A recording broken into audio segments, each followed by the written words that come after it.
The world's most powerful military institution just made a move that almost never happens. A group of senior military leaders has released a rare public letter raising questions about civilian oversight, constitutional boundaries, and the current direction of US defense policy under the Trump administration.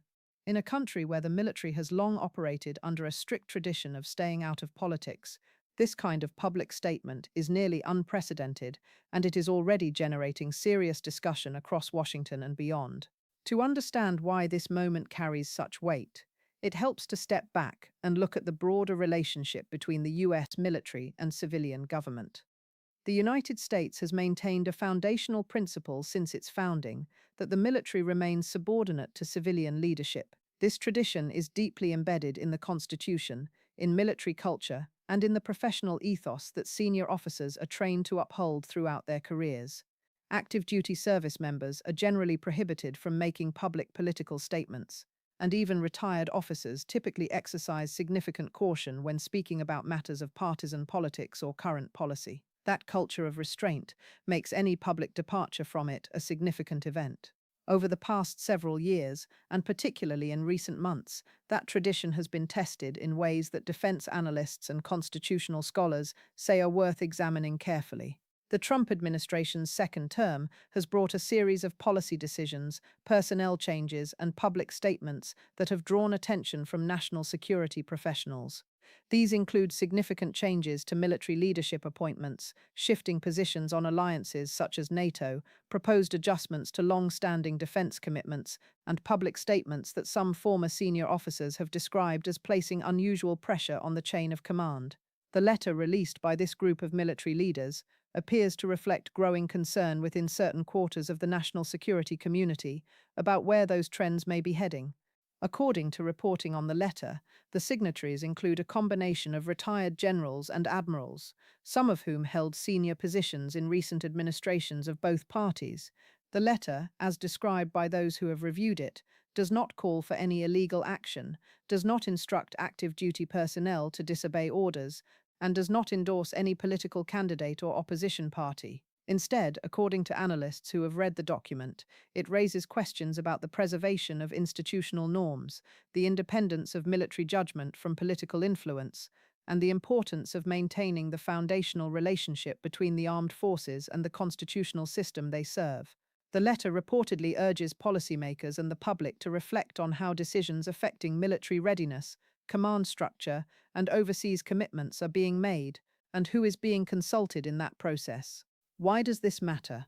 Analysts and former officials say that when figures of this stature break from the traditional norm of silence, it signals that the concerns being raised have reached a threshold where those individuals believe public communication is necessary. In a functioning democracy, civilian control of the military is not simply a procedural matter. It is a safeguard against the concentration of power, a protection for democratic institutions, and a guarantee that the military's enormous capabilities remain directed by accountable elected officials rather than by individual actors.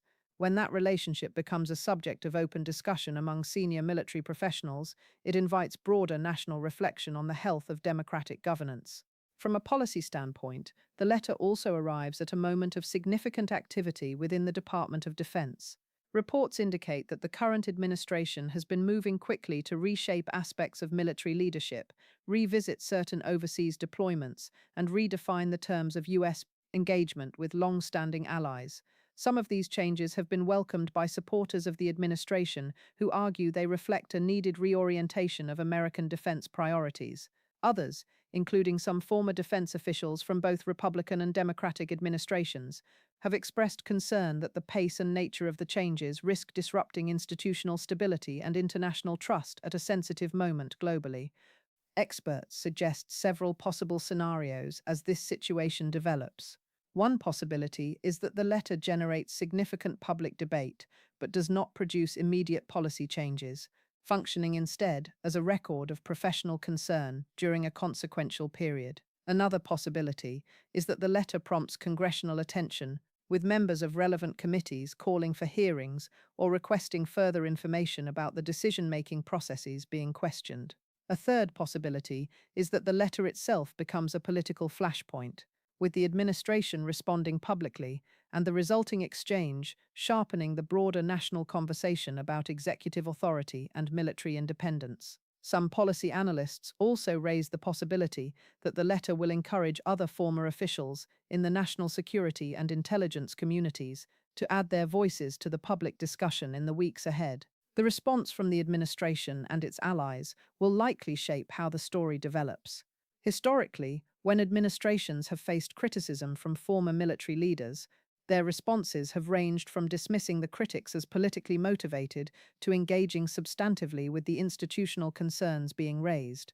How the current administration responds may influence whether this moment remains a short-term news development or becomes part of a longer national conversation about the boundaries of executive authority over the military.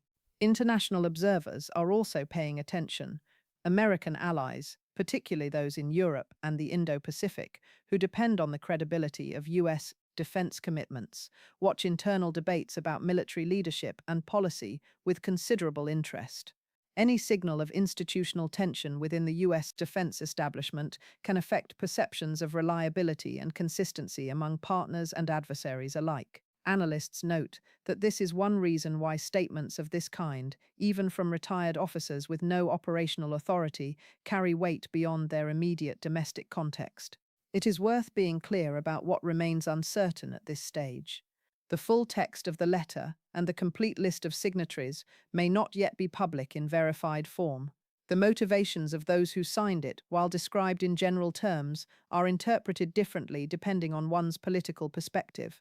Whether the concerns raised in the letter reflect broadly held views within the military community or represent a smaller subset of voices is a question that will likely be debated in the coming days. Responsible engagement with this story requires holding those uncertainties carefully while still recognizing the significance of what has been reported.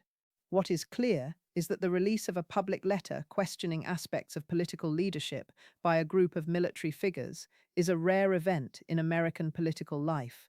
It reflects the kind of institutional stress that political scientists and historians take seriously, not because it predicts a particular outcome, but because it marks a moment when people who typically operate within defined professional boundaries have concluded that public expression is warranted. Understanding that moment, its context, its causes, and its potential consequences is part of the work of informed citizenship. As always, the most important thing any of us can do right now is stay engaged, seek out verified reporting from credible sources, and resist the pressure to interpret complex developments through a simple or partisan lens. The relationship between democratic governance and military institutions is one of the most carefully maintained balances in American political life. Conversations about that balance, even when they are uncomfortable, are part of how a democracy examines and renews itself. Keep following this story as more details become available and continue seeking out the kind of careful, grounded analysis that helps make sense of a complicated moment in American public life.